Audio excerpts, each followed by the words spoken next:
जी recording start हो गई हो।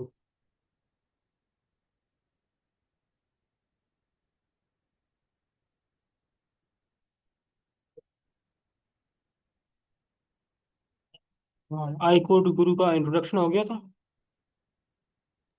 नहीं सर, हाँ, अभी स्टार्ट करना है। ओके।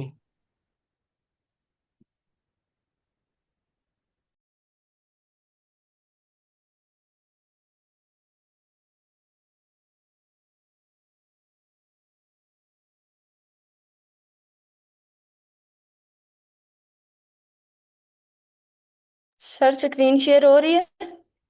जी जी श्योर श्योर। जी अस्सलाम वालेकुम। Welcome to our session I code guru. Basically इस सेशन में हम लोग फॉर बिगनर्स के लिए स्टार्ट किया हुआ है, लेकिन इससे पहले इस सेशन को स्टार्ट करने से पहले हम आई कोड गुरु का एक ब्रीफ सा इंट्रो करेंगे। आई कोड गुरु का मोटिव है शेयर लर्न एंड ग्रो। हम अपने इधर एज अ ट्रेनर अपने नॉलेज को शेयर करते हैं। लर्न स्टूडेंट्स के साथ मिलके हम बहुत सी चीज़ों को सीखते हैं और एज अ कम्युनिटी ग्रो करते हैं। सबसे पहले हमारे पास आते हैं डॉक्टर जफर शाहिद। डॉक्टर जफर शाहिद आई कोड गुरु के फाउंडर और प्रेसिडेंट हैं। उनका जो मेन मोटिव है वो है कि फ्यूचर लीडर्स को क्रिएट करना, to create a global impact. उनको सपोर्ट करने के लिए हमारे पास है, उनके साथ हैं doctor Rizwan Rizwan Gaffar, Kaleem Anwar, Aamir Khan, Khalid Khokhar from Silicon Valley. Basically I code guru का मिशन है एम्प्लॉयबिलिटी क्रिएट करना, हाई टेक स्किल्स प्रोवाइड करना और इंटरनेशनल मेंटोर्स हर सैटरडे वेबिनार होता है एट 9 PM, जिसमें इंटरनेशनली हमारे साथ पीपल कनेक्ट करते हैं। हमारा मेन फोकस होता है कि हम लोग पाइथन पे फोकस है, फ्री आइट्स किया जाता है, डीएसए लीड कोड जो कि इंटरव्यू के मेन क्वेश्चंस होते हैं, मशीन लर्निंग और डाटा साइंस। 20+ सेशंस डेली और वीकली वेबिनार और 2 वीकली वर्कशॉप्स दी जाती हैं।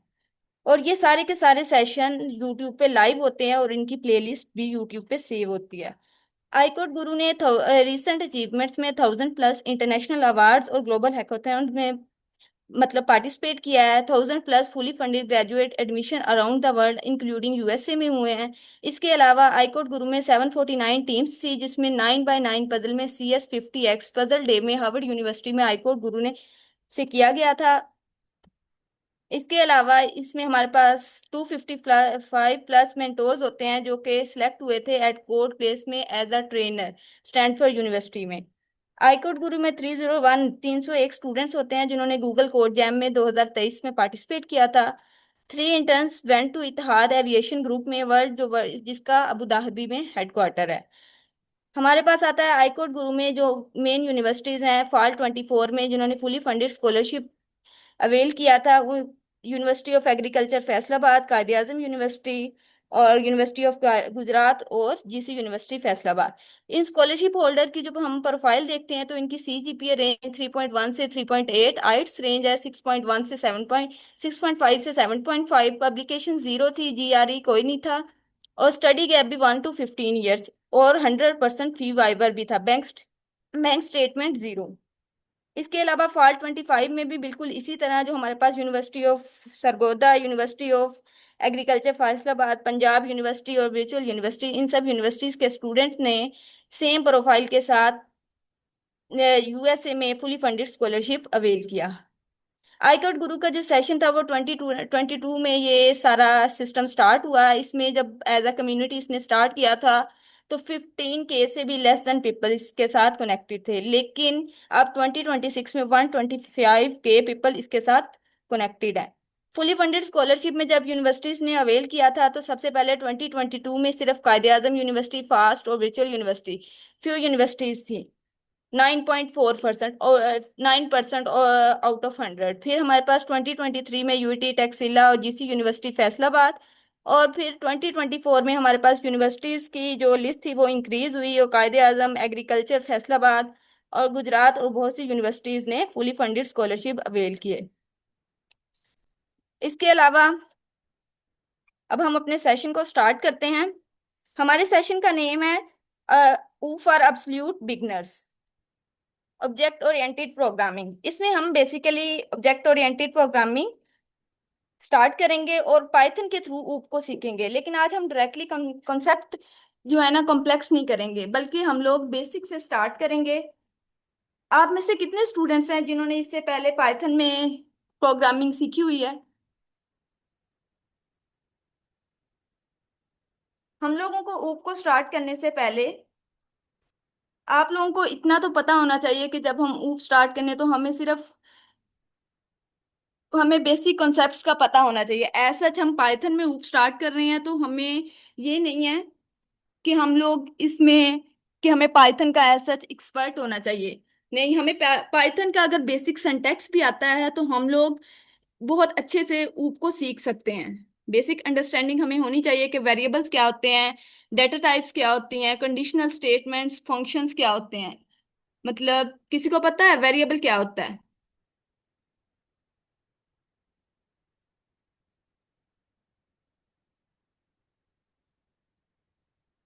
फिर हमारे पास आता है, सबसे पहले हम पढ़ते हैं व्हाट इज प्रोग्रामिंग पैराडाइम। ये होता है कि एक अप्रोच कोई। सॉरी मैम टू इंटरप्ट, आपकी मेरे ख्याल से प्रेजेंटेशन शो नहीं हो रही है। जो आई कोड गुरु का इंट्रोडक्शन है वो शो हो रहा है। एक मिनट सर, मैं फिर दोबारा देखती हूँ।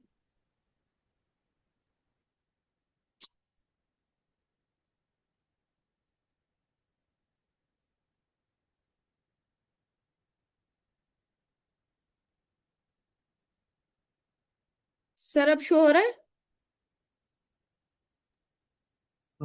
लेट मी सी, थोड़ा सा। हाँ अभी शो हो रहा है। जी। बेसिकली हमारा आज का सेशन है object oriented programming for beginners. Object oriented programming हम पाइथन में स्टार्ट कर रहे हैं। ऐसे चीज़ से स्टार्ट करने से पहले हमें ऊप के पाइथन में स्टार्ट करने से पहले इसका एक्सपर्ट होना जरूरी नहीं है कि हमें पाइथन बहुत ज्यादा आती हो तो तब जाके ही हम ऊप सीख सकते हैं। बस अगर आपको बेसिक्स है, इसकी अंडरस्टैंडिंग है, बेसिक सिंटैक्स की अंडरस्टैंडिंग है तो हम लोग ऊप स्टार्ट कर सकते हैं। आपको पता होना चाहिए कि हमारे पास वेरिएबल्स क्या होते हैं, डाटा टाइप्स क्या होती हैं, ऑपरेटर्स, लूप्स, फंक्शंस, मतलब बेसिक सिंटैक्स का पता होगा तो हम लोग इसको स्टार्ट कर सकते हैं ऊप को। फिर हमारे पास आता है व्हाट इज प्रोग्रामिंग पैराडाइम। जिस तरह अगर हम लोग लाहौर से इस्लामाबाद जाते हैं तो हम लोग बस के थ्रू जाते हैं, कार के थ्रू या ट्रेन के थ्रू, डिफरेंट अप्रोचेज हैं हम लोगों की लेकिन डेस्टिनेशन सेम है। हम कोई भी एक अप्रोच के थ्रू जा सकते हैं। सेम इसी तरह हमारे पास प्रोग्रामिंग में होता है कि एक प्रॉब्लम को सॉल्व करने के लिए डिफरेंट अप्रोचेज होती हैं। उन अप्रोचेज को हम प्रोग्रामिंग पैराडाइम कहते हैं। हमारे पास जो अप्रोचिंग है उसमें प्रोसीजरल प्रोग्रामिंग है, फंक्शनल प्रोग्रामिंग है और ऑब्जेक्ट ओरिएंटेड प्रोग्रामिंग है। सबसे पहले हमारे पास आता है प्रोसीजरल प्रोग्रामिंग। प्रोसीजरल प्रोग्रामिंग में हमारे पास क्या होता है कि हम लोग स्टेप बाय स्टेप चलते हैं, टॉप टू बॉटम। मतलब पहले स्टार्ट होता है, फिर इनपुट आती है, फिर प्रोसेस होता है, फिर output and at the end. लेकिन इसमें हमारे पास क्या इशू था कि हम लोग देखें, अब जिस तरह हमारे पास ये एक पाइथन का कोड है, पहले हम लोग क्या करेंगे, एक वेरिएबल डिक्लेयर करेंगे नेम का, उसमें हमने वैल्यू स्टोर की अली, फिर age is equal to 20 age, और फिर उसमें प्रिंट हुआ नेम, अली प्रिंट होगा, फिर एज प्रिंट। यानी ये एक step by step code execute हुआ। पहले डाटा स्टोर हुआ, लॉजिक रिटर्न की जाती है और सूटेबल उस मतलब ये सारा फंक्शन एग्जीक्यूट होता है। ये हमारे पास स्मॉल फंक्शंस के लिए तो अच्छा था, मतलब स्मॉल जो हमारे पास प्रॉब्लम्स होती हैं या प्रोग्राम, उनके लिए ये अच्छा था। लेकिन फॉर बिग जो हमारे पास बड़े प्रोग्राम्स होते हैं, जाहिर सी बात है हम बड़े सॉफ्टवेयर्स बनाते हैं, उनमें तो ये सूटेबल है ही नहीं। तो उसके लिए हमें क्या चाहिए होता है, हम इसमें क्या होता है, अब फॉर एग्जांपल देखें, अगर हमने प्रिंट करना है, हेलो को करना है, अली करना है, सारा करना है और अहमद करना है। अब सेम लॉजिक बार बार हमारे पास क्या हो रही है, रिपीट हो रही है। रिपीटिंग ऑफ कोड है, देखें इस कोड में कोई प्रॉब्लम आप लोगों को नजर आ रही है?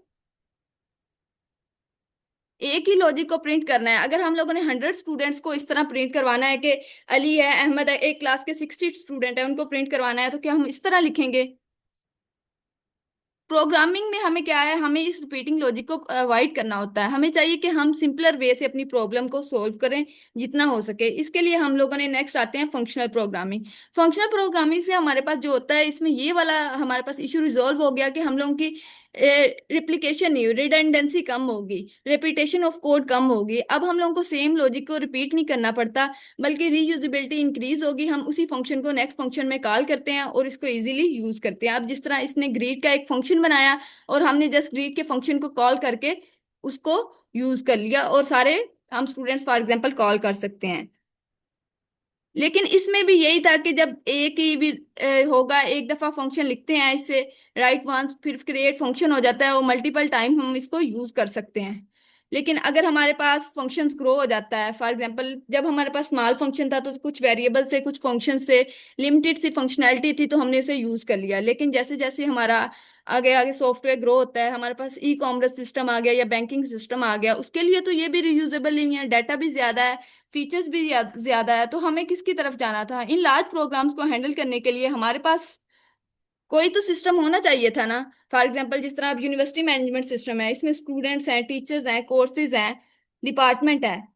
अब इनके डाटा में नेम है, आईडी है, ईमेल है, डिपार्टमेंट है, इनके एक्शंस भी ज्यादा हैं, रजिस्टर अपडेट, तो इन सबको इफिशिएंटली हमें ऑर्गेनाइज करने की तो जरूरत थी ना। इस सिस्टम में हमें किसी ऐसी प्रोग्रामिंग अप्रोच की जरूरत थी जो इनको इजीली हैंडल कर सके, इजीली ऑर्गेनाइज कर सके। और यहाँ पे हमारे पास कॉन्सेप्ट आता है ऑब्जेक्ट ओरिएंटेड प्रोग्रामिंग का, जो ऑर्गेनाइज, रीयूजेबल, मेंटेनेबल और स्केलेबल कोड को बनाती है। ऑब्जेक्ट ओरिएंटेड प्रोग्रामिंग बेसिकली, जो हमारे पास ऑब्जेक्ट ओरिएंटेड प्रोग्रामिंग है, ये ऑर्गेनाइज करती है सॉफ्टवेयर को अराउंड द ऑब्जेक्ट्स। ये हमें बताती है कि हमने डाटा को किस तरह सेव करना है, हमने बिहेवियर फंक्शनैलिटी कैसे होनी है, डाटा क्या करता है, मतलब एक प्रॉपर ऑर्गेनाइज वे में उसे लगा ऑर्गेनाइज करती है। सबसे पहले हमारे पास फॉर एग्जांपल कार आ जाती है। आप लोगों में से कोई बता सकता है कि हमारे पास कार एक ऑब्जेक्ट है तो उसके एट्रीब्यूट्स कौन कौन से हैं? ये लिखे हुए हैं सामने, आपने सिर्फ बोलने हैं। कोई हैंड रेस करे तो सर आप उन्हें अनम्यूट कर दीजिएगा। जी मैम, इसके एट्रीब्यूट्स हैं कलर, ब्रांड और स्पीड कार की। और इसके बिहेवियर्स? स्टार्ट, स्टॉप और एक्सीलरेटर। बिल्कुल। अब देखिए ऊप में, अब इसकी कार एट्रीब्यूट्स और बिहेवियर्स, ऊप में हम इन दोनों चीजों को लॉजिकली ऑर्गेनाइज करते हैं, बिहेवियर्स और डाटा को एक साथ लेकर। अब हमारे पास आता है कि ये बिल्कुल इसी तरह स्टूडेंट एक ऑब्जेक्ट है।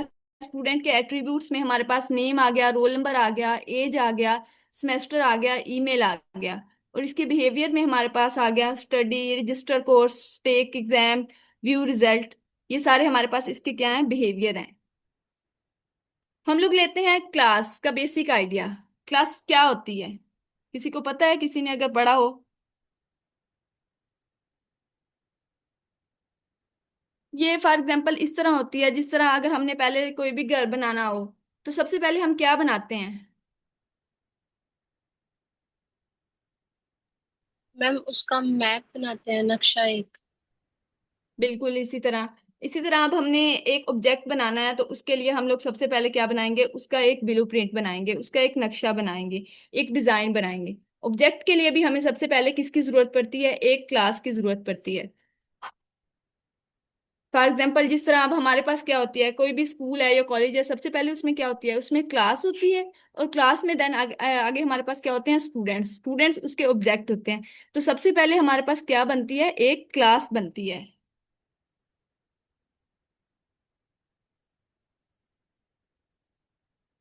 क्लास ही हमारे पास जो होती है वो डिफाइन करती है। फॉर एग्जाम्पल ये देखें, जिस तरह ये एक ब्लू प्रिंट है, हाउस वन है, हाउस टू है, हाउस थ्री है। ये क्लास है। एक क्लास के ही नेक्स्ट हमारे पास क्या होते हैं? ऑब्जेक्ट होते हैं, object one, object two and object three. अब हमारे पास हम लोग एक बेसिक सा लेंगे, बिल्कुल बेसिक सा। मैं आपको सिंटैक्स बताऊंगी, बाकी इन डिटेल हम नेक्स्ट की क्लासेस में पढ़ेंगे। एक क्लास है, क्लास को डिक्लेयर करने के लिए हमारे पास हम लोग पाइथन में क्लास का कीवर्ड यूज करते हैं। फिर नेक्स्ट हम लोग क्या करते हैं? क्लास नेम लिखते हैं। क्लास नेम हमने जो अच्छी अप्रोच होती है ना, उसमें क्लास नेम का फर्स्ट लेटर कैपिटल लिखते हैं एंड देन कॉलन। और नेक्स्ट हम अपने फंक्शंस या फिर डाटा जो पास करते हैं वो नेक्स्ट की क्लासेस में बताएंगे। क्रिएटिंग ऑब्जेक्ट्स, ऑब्जेक्ट किस तरह क्रिएट करते हैं? सबसे पहले हम ऑब्जेक्ट का नाम लिखते हैं इज इक्वल टू, और फिर हम क्लास का नेम एंड पैरेंथेसिस लिखते हैं। ये हमारे पास स्टूडेंट क्लास है, उसके दो ऑब्जेक्ट हैं, student one and student two. Class जो होती है वो एक कॉमन स्ट्रक्चर को डिफाइन करती है, और हम उस स्ट्रक्चर के जो होते हैं मल्टीपल ऑब्जेक्ट्स को क्रिएट कर सकते हैं। वन ऑब्जेक्ट होता है, वन क्लास होती है तो उसके क्या होते हैं? Multiple objects. फिर हमारे पास आता है कि हम लोग ऊप को क्यों यूज करते हैं, वाई डू वी यूज ऊप। बेटर ऑर्गेनाइज करने के लिए कोड को, मतलब स्टूडेंट का रिलेटेड डाटा है और उसका स्टूडेंट का बिहेवियर है, इसे हम क्या करेंगे, एक स्ट्रक्चर में प्रॉपरली ऑर्गेनाइज कर देंगे। रीयूजिबिलिटी के लिए हम एक क्लास में फंक्शंस बना लेंगे, उसमें डाटा मेंबर्स बना लेंगे, उनको ही हम नेक्स्ट ऑब्जेक्ट्स में कॉल करके यूज करते जाएंगे। मेंटेनेबिलिटी के लिए जो हमारे पास लार्ज एप्लीकेशंस होती हैं वहाँ पे जो कोड होता है उसे हमें अपडेट करना पड़ता है, बग्स को रिड्यूस करना होता है, तो ये हम लोग ऑर्गेनाइज कोड होगा तो इजीली कर सकते हैं। फिर हमारे पास स्केलेबिलिटी के लिए, लार्ज नंबर ऑफ यूजर्स को हैंडल करने के लिए हमारे पास मतलब एप्लीकेशन को अफेक्टिव बनाना होता है, इजीली ग्रो कर सके, तो वो हमारे पास ऊप के थ्रू होता है। ऊप कहाँ यूज होती है, फॉर एग्जाम्पल हम लोग कोई भी बैंकिंग सिस्टम अपना देख लें, रियल वर्ल्ड एप्लीकेशन में बैंकिंग में क्या पॉसिबल ऑब्जेक्ट्स होंगे,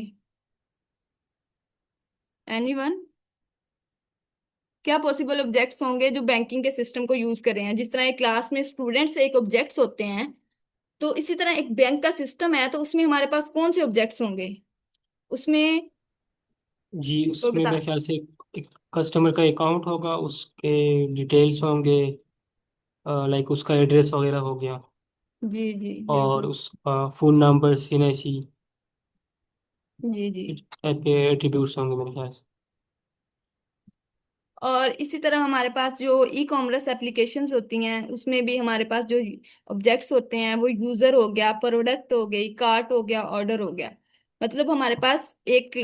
और यूनिवर्सिटी मैनेजमेंट सिस्टम में हमारे पास जो ऑब्जेक्ट्स होते हैं वो स्टूडेंट होता है, टीचर होता है, स्टूडेंट होता है, टीचर होता है, कोर्स होता है, और डिपार्टमेंट। गेम डेवलपमेंट में हमारे पास क्या होते हैं objects, player, enemy, weapon, vehicle. और सोशल मीडिया एप्स जो होती हैं उसमें यूजर होता है, पोस्ट होता है, कमेंट और मैसेज वगैरह।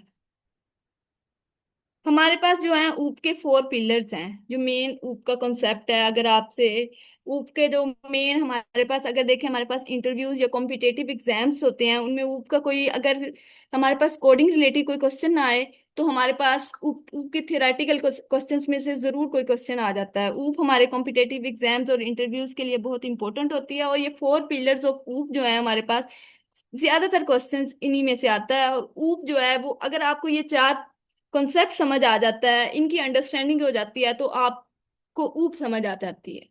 सबसे पहले हमारे पास क्या आता है, इनकैप्सुलेशन। इनकैप्सुलेशन का बेसिक आइडिया है कि रिलेटेड डाटा और मेथड को एक स्ट्रक्चर में ऑर्गेनाइज करना, मतलब जो डाटा है, ऑर्गेनाइजर है, उनको एक सिंगल यूनिट में ऑर्गेनाइज करना और उनको एक कंट्रोल एक्सेस प्रोवाइड करना। इनकैप्सुलेट होता है कि प्रोटेक्ट करना डाटा को। मतलब फॉर एग्जांपल आप लोग खुद बताएं, अगर हमारे पास एक बैंकिंग सिस्टम है, हमारा जो बैंक बैलेंस है, तो उसकी इंफॉर्मेशन क्या सबके पास होनी चाहिए, क्या सबको पता हो कि हमारा कितना बैलेंस है या हमने कितना इस वक्त विड्रॉ करवाया है। ऐसा तो नहीं ना होता कि एक कस्टमर की इंफॉर्मेशन है वो दूसरे कस्टमर के पास जा रही हो, कि एक बैंक में तो हजारों अकाउंट होते हैं, तो उन सबके पास तो नहीं एक दूसरे की इंफॉर्मेशन जानी चाहिए। तो इस चीज को प्रोवाइड करने के लिए, मतलब प्रोटेक्शन प्रोवाइड करने के लिए इनकैप्सुलेशन का आता है। ये एक कंट्रोल एक्सेस प्रोवाइड करता है कि हर एक को उसके रोल के अकॉर्डिंग ही एक्सेस प्रोवाइड करनी है। कि अब बैंक अकाउंट है, मेरा बैलेंस है, मुझे पता होना चाहिए, विड्रा कितना करवाना है मुझे पता होना चाहिए, डिपॉजिट कितना करवाया है मुझे। दूसरे कस्टमर के अकाउंट पे ये चीजें मेरे अकाउंट की तो नहीं ना शो होनी चाहिए। इस चीज को कहते हैं इनकैप्सुलेशन प्रोटेक्शन, मतलब सिक्योरिटी प्रोवाइड करना। अब हमारे पास क्या आता है, अब्स्ट्रैक्शन। अब्स्ट्रैक्शन होता है कि कॉम्प्लेक्सिटी को रिड्यूस करना और उन्हीं चीजों को हैंडल करना जो हमारे लिए इम्पोर्टेंस रखती हैं। तो फॉर एग्जांपल जिस तरह हमारे पास आता है एक ड्राइविंग कार, आप यूज करते हैं कोई भी ड्राइविंग कार, स्टेयरिंग हो, तो उसमें हमें कार ड्राइव करते हुए हमें पता होता है कि इंजन किस तरह वर्क करता है। हमें पता होता है कि पेट्रोल, अब हम तो पेट्रोल डलवा लेते हैं, हमें पता होता है हम वो पेट्रोल आगे किस तरह वर्किंग कर रहा है, किस तरह पहुंच रहा है आगे आगे। नहीं ना, बिल्कुल इसी को ऑब्स्ट्रक्शन कहते हैं कि एक कार है, हमें सिर्फ ये पता है कि उसको ड्राइव कैसे करना है, उसकी ब्रेक कहाँ है, स्टेयरिंग कैसे चलाना है, एक्सेलरेटर। हमें ये नहीं पता कि उसकी इंजन किस तरह वर्क कर रहा है, ये सारी चीजों की जो कॉम्प्लेक्सिटी को हाइड करना, और उन्हीं चीजों को हमारे लिए ये मैटर भी नहीं करता कि इंजन किस तरह काम करता है। हमारे लिए मैटर यही करता है कि वो जो स्टेयरिंग है, ब्रेक है, वो कैसे काम करती है। तो इन्हीं चीजों को हम लोगों को अब्स्ट्रैक्शन होती है कि कॉम्प्लेक्सिटी को रिड्यूस कर लेना है, और सिर्फ उन्हीं चीजों को देखना है जो हमारे लिए मैटर करती हैं। इसके बाद हमारे पास आता है इनहेरिटेंस। इनहेरिटेंस होता है कि एग्जिस्टिंग फीचर्स को यूज करना। जिस तरह इनहेरिटेंस में, अब आप लोग एग्जांपल ले लें अपने पेरेंट और चाइल्ड। हम लोग पेरेंट से क्या करते हैं, कुछ चीजें इनहेरिट करते हैं, उनके कुछ प्रॉपर्टीज को अपने अंदर यूज करते हैं, मतलब हमारे अंदर इनहेरिट हो सकती हैं। कुछ फीचर्स फॉर एग्जांपल हम में कॉमन हो सकते हैं। अब इसी तरह हम लोग एक व्हीकल की कैटेगरी को ले लें, तो उसमें कॉमन थिंग्स क्या हैं। अब व्हीकल में तो हमारे पास कार भी हो सकता है, बाइक भी हो सकता है। तो दोनों में कॉमन चीजें क्या हो सकती हैं जो वो व्हीकल की कैटेगरी से इनहेरिट कर सकती हैं। कोई कोई बता सकता है कि व्हीकल एक main category, main parent class है, तो उससे उसकी कॉमन कौन सी थिंग्स होंगी जो कार में भी होंगी और बाइक में भी होंगी। एनीवन? जी, उसमें हमारे पास जो इंजन होगा, और इसके अलावा क्या हो ब्रांड। सकते हैं, हाँ उसके टायर्स भी हो सकते हैं, लेकिन फिर उसमें मोटर बाइक में उसके दो होते हैं, और फिर उसमें और उसकी जो कंपोजिशन है कि किस चीज़ से बना हुआ है। जी, बिल्कुल इसी तरह हमारे पास जो कॉमन थिंग्स में आएगा वो क्या होगा, उसका ब्रांड होगा। वो कार का भी होता है और वो बाइक का भी होता है। फिर हमारे पास जो स्टार्ट एक फंक्शन है, एक एक्शन है, कार भी स्टार्ट होती है और बाइक भी स्टार्ट होती है। और स्टॉप बिल्कुल इसी तरह, जो हमारे पास स्टॉप है वो दोनों एक स्टॉप भी हो सकती हैं, मतलब कार में भी ये फीचर है और बाइक में भी ये फीचर है। इनहेरिटेंस का बेसिक आइडिया यही था कि एग्जिस्टिंग फंक्शनैलिटी को रीयूज करना, इंस्टेड के आप लोग रिपीटेडली करें। फॉर एग्जांपल अब ये देखें, इसमें भी जिस तरह स्टार्ट, स्टॉप और ब्रांड, हम लोग ये बेटर अप्रोच है कि हम व्हीकल एक पेरेंट क्लास ना लें और ये वाली प्रॉपर्टीज, ये एक्शंस हम उसमें रख लें, उसमें स्टोर कर लें। और कार और हमारे पास जो बाइक है उसमें इनहेरिट कर लें। ना कि ये अच्छी अप्रोच है कि आप लोग कार में एक सेपरेटली स्टार्ट का फंक्शन बनाएं, स्टॉप का बनाएं, बाइक में अलग से स्टार्ट का फंक्शन बनाएं, स्टॉप का अलग से बनाएं। तो मतलब ये तो कोड आप इंक्रीज कर रहे हो, कोड की लेंथ ही इंक्रीज हो रही है, हालांकि बात वही है। तो इनहेरिटेंस क्या है, एक बेटर अप्रोच है। फिर हमारे पास आता है पॉलीमॉर्फिज्म। पॉलीमॉर्फिज्म होता है, पॉली होता है मैनीमॉर्फिज्म थिंग्स, मतलब एक ही मेथड है, डिफरेंट ऑब्जेक्ट होता है, सेम ऑपरेशन को डिफरेंटली बिहेव करते हैं। हमारे पास जिस तरह, अब एक सेम मेथड है साउंड का। अब हमारे पास एक कैट है, एक डॉग है। तो कैट में भी साउंड आती है और डॉग में भी आती है। लेकिन अगर हम लोग इनका बिहेवियर देखें तो कैट की साउंड में हमारे पास मियाऊ मियाऊ, लेकिन जब हम लोग डॉग का देखें तो वो बार्क करता है। मतलब ऑपरेशन सेम है, लेकिन ऑब्जेक्ट होने पर उनका क्या है, उनका बिहेवियर डिफरेंट हो रहा है। सेम इंटरफेस होता है समझ लो, और उसका बिहेवियर क्या है, वो हो गया हमारे पास डिफरेंट। अब आप में से कोई स्टूडेंट अगर हमें इसका ओवरव्यू दे दे कि जो मैंने फोर पिलर्स ऑफ ऊप के एक्सप्लेन किए हैं, कोई उनके नेम बता दे। कोई उनके नेम बता सकता है? जी मैम, एनकैप्सुलेशन, इनहेरिटेंस, पॉलीमॉर्फिज्म और अब एब्स्ट्रैक्शन। जी, और आप में से कोई और स्टूडेंट इनके अलावा बताए हमें इनकैप्सुलेशन में क्या था।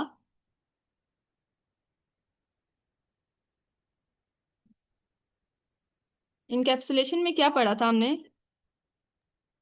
जी गाइस, पार्टिसिपेट करें तो इससे आपको फ़ायदा होगा। बिल्कुल, आप में से कोई बता सकता है इनकैप्सुलेशन में क्या था, जी हमने क्या मैम, पढ़ा था? इनमें जी बता। कॉम्प्लेक्स चीजों को हाइड कर देते हैं, सिर्फ जो हमारे यूज की चीजें होती हैं वो हमें सामने दिख रही होती हैं। तो मतलब एक जी, कॉम्प्लेक्स चीज को हाइड कर देना। और सही। और इसके बाद हमारे पास कोई और स्टूडेंट जो बता सके इससे आगे हमने क्या पढ़ा था? अब्स्ट्रक्शन।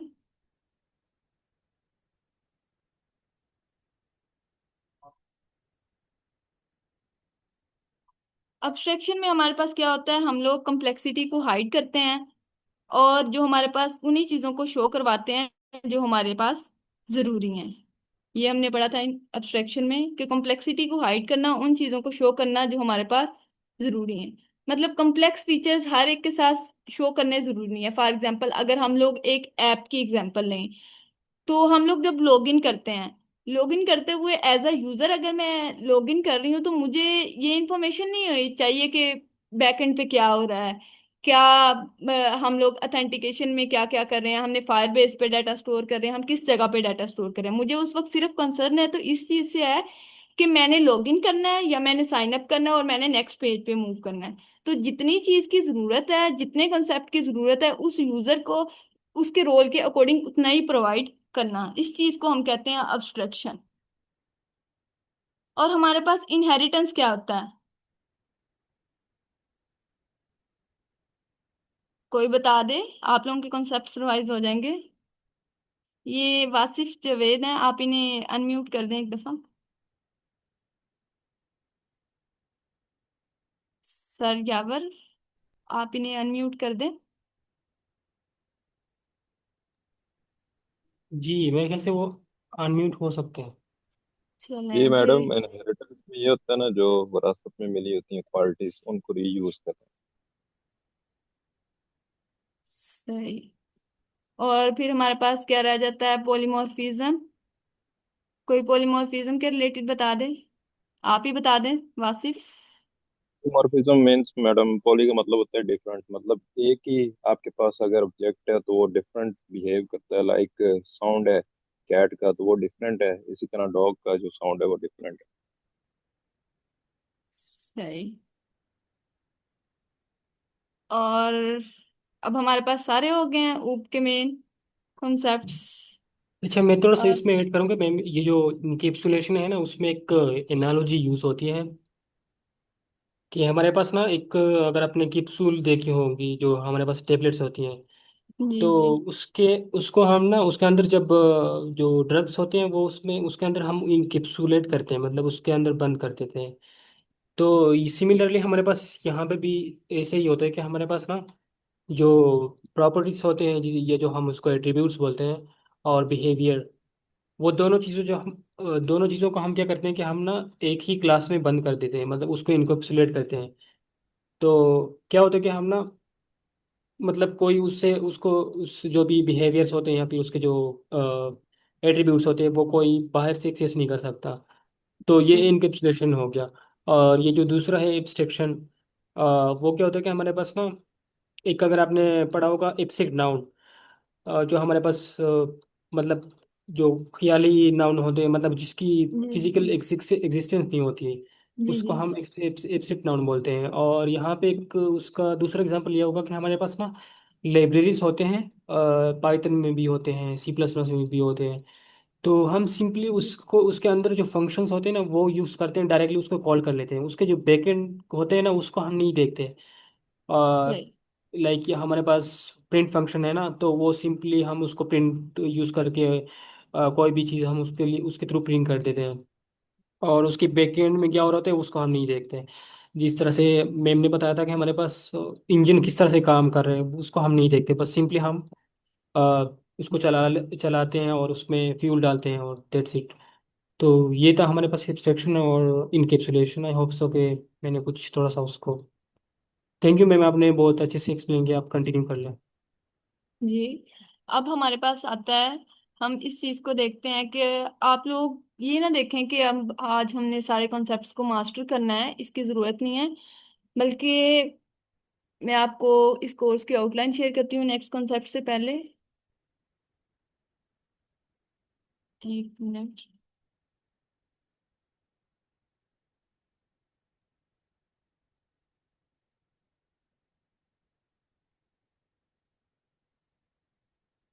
जी, आप लोगों को मेरी स्क्रीन शो हो रही है। अब हमारे पास आप लोगों को ये जरूरत नहीं है कि आप सारे कॉन्सेप्ट्स को आज ही मास्टर कर लें, तो एज सच आपको आज सिर्फ बेसिक अंडरस्टैंडिंग होनी है। हम लोग स्टेप बाय स्टेप चलेंगे। फर्स्ट वीक में हम सिर्फ अपनी फाउंडेशन, अपनी बेस स्ट्रोंग करेंगे। जैसे हमारी बेस स्ट्रोंग होगी तो हम लोग कॉम्प्लेक्स कंसेप्ट्स पे जाएंगे। जिस तरह आज हमने इंट्रो पढ़ा है, classes, then objects, methods, encapsulation. मतलब इस वीक के एंड तक आप लोगों को जो मेन कॉन्सेप्ट्स हैं, बेस हमारी स्ट्रोंग हो जाएगी। ऊप के रिलेटेड हमें बेसिक चीजें पता होंगी। जैसे हम वीक 2 पे जाएंगे तो हम लोग अब्स्ट्रैक्शंस, जो हमारे पास कोर पिलर्स हैं, मतलब ऊप के, उनके रिलेटेड, प्रिंसिपल्स के रिलेटेड पढ़ेंगे। अब्स्ट्रैक्शन, इंटरफेरेंस, इनहेरिटेंस, पॉलीमॉर्फिज्म क्या होता है, एसोसिएशन क्या होता है। और देन हम लोग वीक 3 में रिलेशनशिप्स पढ़ेंगे, एग्रीगेशन, कंपोजिशन, डिपेंडेंसी हमारे पास क्या होती है, रियलाइजेशन, और ऑब्जेक्ट रिलेशनशिप जो होते हैं, मतलब उन चीज़ों को पढ़ेंगे। और हम लोग वीक 4 में जो होगा वो हम लोग एडवांस डिज़ाइन को पढ़ेंगे। हम पढ़ेंगे मेमोरी मैनेजमेंट, सॉलिड प्रिंसिपल, मतलब सॉफ्टवेयर डिजाइन करने के लिए जो हमें चीजों की जरूरत होती है वो सारी हम पढ़ेंगे। डिजाइन पैटर्न्स, मतलब ऑब्जेक्ट ओरिएंटेड डिजाइन के जो फंडामेंटल्स होंगे। तो एज सच आप लोगों को इस लेक्चर के बाद ये नहीं है कि हमें कोडिंग आनी चाहिए। ये हम लोग स्टेप बाय स्टेप जैसे सीखेंगे, हमें साथ साथ इसकी समझ आती जाएगी। फिर हमारे पास अ,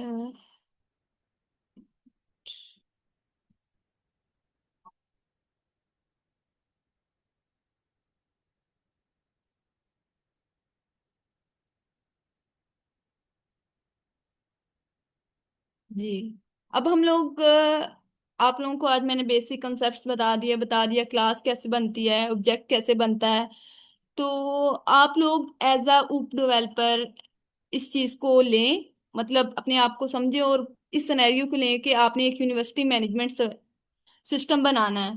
तो उसके लिए ऑब्जेक्ट कौन कौन से होने चाहिए? एक यूनिवर्सिटी मैनेजमेंट सिस्टम बनाना है तो उसके लिए कौन कौन से ऑब्जेक्ट्स होने चाहिए? पॉसिबल ऑब्जेक्ट्स कौन से हो सकते हैं हमारे पास? जब हमने एक यूनिवर्सिटी मैनेजमेंट सिस्टम बनाना है तो स्टूडेंट, टीचर, कोर्स, डिपार्टमेंट और क्लासरूम, ये हमारे पास क्या है, उसके मेन एक ऑब्जेक्ट है। और उस क्लास, जो हमारे पास एक ऑब्जेक्ट है, उसके मेन एट्रीब्यूट्स क्या होने चाहिए, उसकी प्रॉपर्टीज क्या होने चाहिए? एक स्टूडेंट के पास क्या होता है? उसका नेम होता है, उसका रोल नंबर होता है, और उसका ईमेल होता है, और उसका सेमेस्टर। और बिहेवियर में हमारे स्टूडेंट के पास क्या होना चाहिए? एक स्टूडेंट के पास क्या क्या होता है?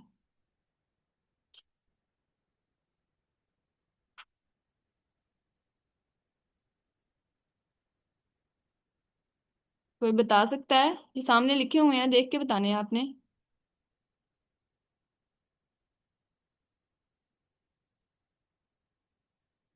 बता दे कोई। जी मैम, वो स्टडी करता है, क्लासेस जी अटेंड करता है, एग्जाम प्रिपरेशन करता है, एग्जाम देता है, और देन रिजल्ट आता है फिर। जी, ये एक स्टूडेंट का बिहेवियर होता है। अब आप लोगों के पास एक प्रैक्टिस टास्क है जिसमें आप लोगों ने कोई भी अब इनमें से रियल वर्ल्ड 3 एंटिटीज को चूज कर लेना है। आपने कार को चूज कर लिया, कार तो हो गया, बैंक अकाउंट भी हो गया, बल्कि आप लोग मोबाइल फोन, लैपटॉप और बुक को चूज कर लें। और आप लोगों ने इसके बताने हैं, इसके एट्रीब्यूट्स क्या होंगे, इसके बिहेवियर्स क्या होंगे।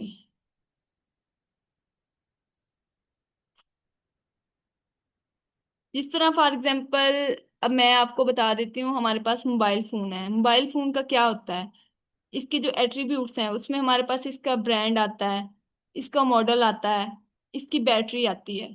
फिर हमारे पास इसके बिहेवियर्स क्या होते हैं, हम इससे क्या क्या फंक्शंस परफॉर्म करते हैं, हम इससे कॉल करते हैं, हम इसे चार्ज करते हैं, या फिर इससे एक पिक्चर लेते हैं। तो इसी पैटर्न में हमारे पास, अब आप लोग लैपटॉप का देख लें, लैपटॉप में भी सेम इसी तरह हमारे पास ब्रांड होता है, उसका मॉडल होती है, बैटरी होती है। लैपटॉप से हम क्या करते हैं, लैपटॉप से हम फॉर एग्जांपल अपनी क्लासेस भी लेते हैं ऑनलाइन।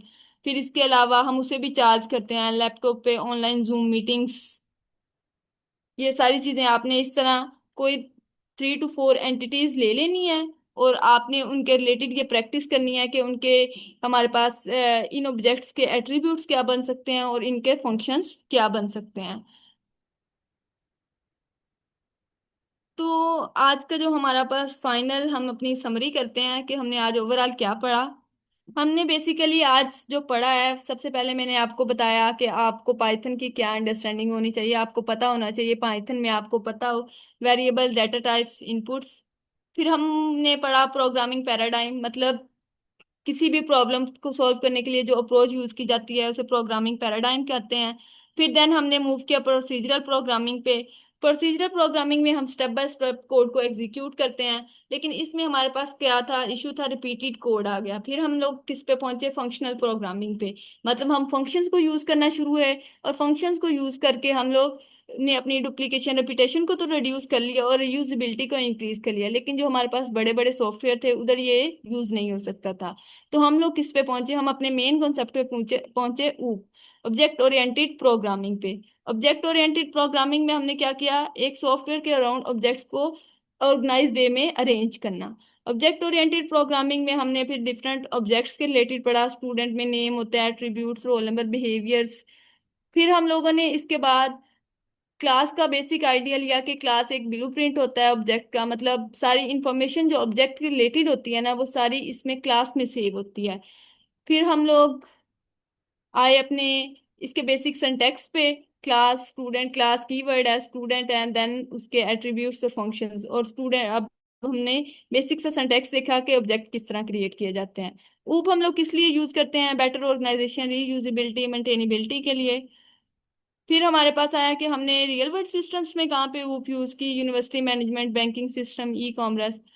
और देन हमने फोर पिलर्स ऑफ ऊप पढ़े, इनकैप्सुलेशन, इन एब्स्ट्रैक्शन, इनहेरिटेंस और पॉलीमॉर्फिज्म।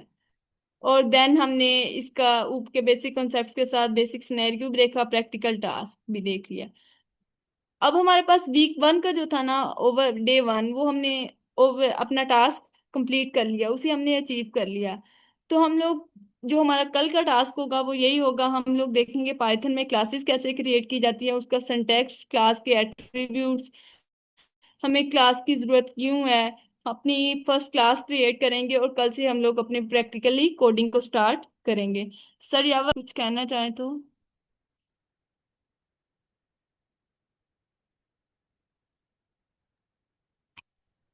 जी, ऐसे ही है। अगर मतलब किसी को कोई कंफ्यूजन है, क्वेश्चन है तो पूछ लें। और कोडिंग एग्जांपल है आपके पास, अगर शो कर दे मेरे ख्याल से, या फिर टाइम कम है तो। अम, मतलब अगर बेसिक सा जो क्लास होते हैं। सर आपकी आवाज नहीं आ रही। जी, अभी आवाज़ आ रही है?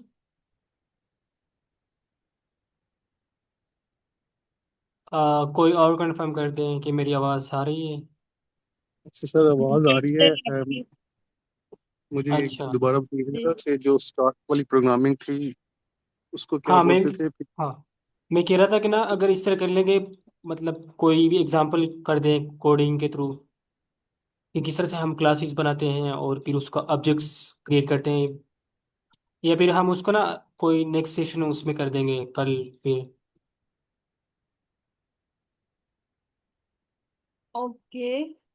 हाँ, मतलब आज मेरा मेरे ये ख्याल था से ना, मैंने टाइम। इसलिए आज स्टार्ट नहीं किया कि कल हमने ओके ओके। बेसिक सिंटैक्स ही तो करना है, क्लास ही इन डिटेल पढ़नी है, एग्जैक्टली। तो अगर हम आज ही उन कॉन्सेप्ट्स को पढ़ लेंगे तो फिर कल। हाँ, वैसे आज टाइम भी ये आपको जिस तरह आप तरह लोग से। यूनिवर्सिटीज में पढ़ते हैं ना, पहले प्रोग्रामिंग। हम्म। जी, आपने जिस तरह प्रोग्रामिंग फंडामेंटल्स यूनिवर्सिटीज में पढ़ते हैं, फिर बिल्कुल इसी तरह आप लोगों को पाइथन को पढ़ने के लिए ना इसके फंडामेंटल्स आने चाहिए, कि हम लोग इसमें लूप्स का यूज करेंगे, कंडीशनल स्टेटमेंट्स का, फंक्शंस का, वेरिएबल्स का। तो आप लोगों ने ये कॉन्सेप्ट्स अगर किसी ने नहीं पढ़े तो आप उसे कवर करें पहले, साथ साथ आप उनको भी कवर करें। वैसे तो हम साथ साथ बताएंगे, लेकिन आप लोगों को खुद भी पता होना चाहिए इन कॉन्सेप्ट्स का, कि वेरिएबल्स क्या, बेसिक आपको पाइथन के रिलेटेड इंफॉर्मेशन होनी चाहिए ऊप को पढ़ने के लिए।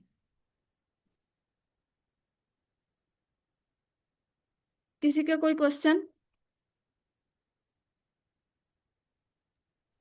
यस मैम, मुझे क्वेश्चन पूछना है कि जी मैंने यूनी में सी सी प्लस प्लस में किया हुआ है।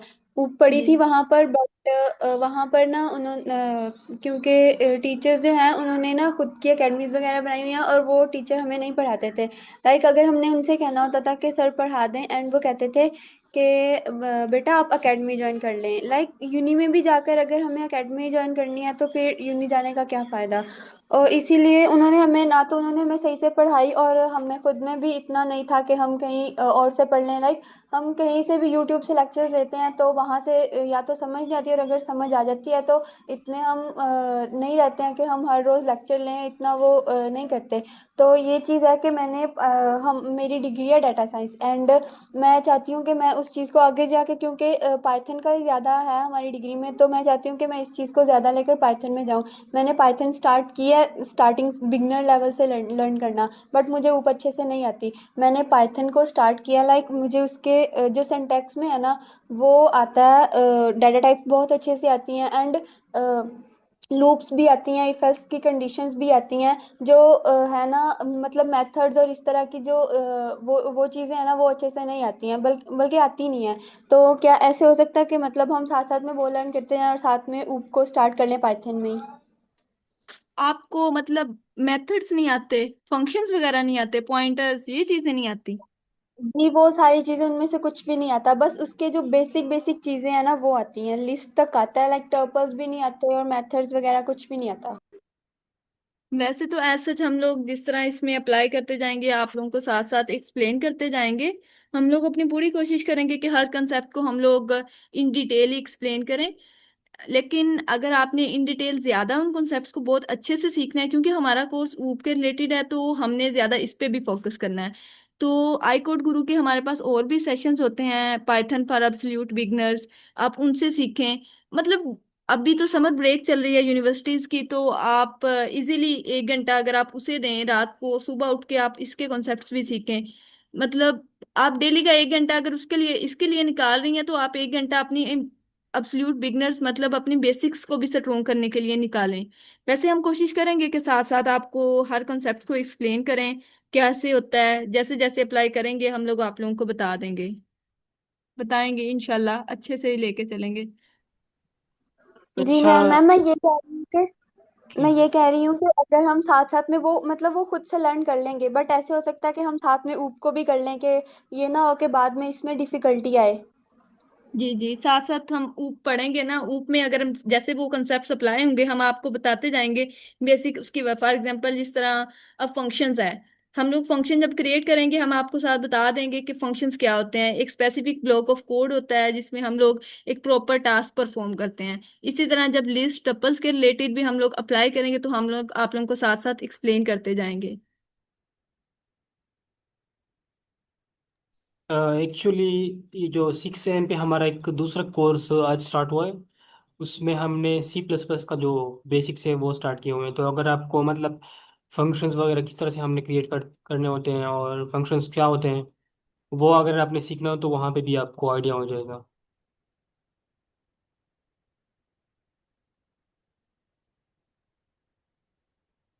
जो है वो उसका सिंटैक्स अलग है, और जब वो हम एक सी प्लस प्लस से पाइथन में शिफ्ट करते हैं ना तो तब चीज़ें डिफिकल्ट होती हैं। लाइक पाइथन से सी प्लस में मतलब एक लैंग्वेज से दूसरी में जब शिफ्ट करेंगे ना तो वो उसमें डिफिकल्टी होती है उसको लर्न करने में। बट मैंने इस चीज़ को काफ़ी ज़्यादा लर्न किया पाइथन को ये समर ब्रेक के अंदर अंदर, और बस ये जो है ये कॉन्सेप्ट्स रह गए हैं, तो मैं बस ये बता रही थी। जी बेसिकली इस तरह से होता है ना कि हमारे पास ना जितने भी प्रोग्रामिंग लैंग्वेजेस हैं इसके सारे सारे लैंग्वेजेस का सिंटेक्स जो होते हैं ना वो डिफरेंट होते हैं, लेकिन उसके जो मेन कॉन्सेप्ट्स होते हैं, जिस तरह के फंक्शंस क्या होते हैं, उसको क्रिएट किस तरह से करना है, वो सब में सेम होते हैं, मतलब सिमिलर होते हैं। लाइक यहाँ पे अगर हमारे पास ऑब्जेक्ट ओरिएंटेड प्रोग्रामिंग के कॉन्सेप्ट्स हैं तो सिमिलरली हमारे पास C++ में भी वैसे ही होते हैं। तो बेसिक्स चीज़ें तो सारी सेम होती है, लेकिन सिर्फ सिंटेक्स चेंज हो रहा होता है कि किस तरह से आपने फंक्शन लिखना है, कि उस किस तरह से आपने स्टेटमेंट को टर्मिनेट करना है। तो ये चीज़ें जो होती है ना वो सिर्फ चेंज होती हैं, बाकी तो उतना डिफिकल्ट है नहीं। जी सर, ठीक कह रहे हैं। अगर आप लोग सी प्लस प्लस में भी आप अपने कॉन्सेप्ट स्ट्रोंग कर लेना, तो आप लोग पाइथन में भी इजीली स्ट्रिंग सीख सकते हैं। इवन मैंने जो अपनी फंडामेंटल्स ऊप और डीएसए पढ़ी थी यूनिवर्सिटी से, वो मेरी भी सी प्लस प्लस में थी। अगर आपको सी प्लस प्लस में कंसेप्ट सेम है, आपने बस उनको सिंटेक्स थोड़ा बहुत चेंज होता है, वो आप सीख जाते हो इजीली। तो अगर आपको कॉन्सेप्ट्स की अंडरस्टैंडिंग करनी है तो आप सी प्लस प्लस में भी सीख सकते हो उनको इजीली। बल्कि मेरे ख्याल से सी प्लस प्लस में ज्यादा अच्छे से कॉन्सेप्ट समझ आते हैं, और as compare to other languages. तो आप कॉन्सेप्ट्स किसी भी लैंग्वेज में हो आप सीख सकते हैं। अगर आपने पाइथन नहीं पढ़नी है तो हमारे पास पाइथन के सेशंस भी हैं, आप उनसे सीख सकते हैं। यूट्यूब पे बहुत से सेशंस रिकॉर्डेड उनकी प्लेलिस्ट पड़ी हुई है, आप उधर से देख सकती हैं। सर जी फिर एंड मैम। कर। जी जी। आपका मैम कौन सा सेमेस्टर है? मैम सेकंड सेमेस्टर कंप्लीट हो गया एंड समर ब्रेक के बाद थर्ड स्टार्ट होगा। जी आप अपनी फिर ऊप से ड्रॉन्ग करें। अ, और नेक्स्ट आप लोग डाटा स्ट्रक्चर्स एंड एल्गोरिदम्स पढ़ेंगे। आप अपनी समर में इस ऊप को इधर से पढ़ के स्ट्रॉन्ग करें। बेसिक्स आप खुद भी सेशन लें, हम भी ट्राई करेंगे साथ साथ एक्सप्लेन करें। होपफुली आपका इशू रिजॉल्व हो जाए। आप मेहनत जी करें, मैम। इंशाल्लाह सब अच्छा होगा। इंशाल्लाह मैम, मैं वही कर रही हूँ ना, इसीलिए मुझे एक सर हैं उन्होंने बताया था कि ये लेक्चर स्टार्ट हो रहे हैं, तो मैंने फिर इसको इसलिए ज्वाइन किया है। जी जी। सर थैंक यू टाइम हो सो गया मच। है। जी। ओके, तो हम सेशन में एंड करते हैं। आई गेस टाइम भी अब हो चुका है। जी ऑल जी। Right, so thank you everyone. Thank you so much जी, फॉर ज्वाइनिंग। अल्लाह हाफिज। अल्लाह हाफिज।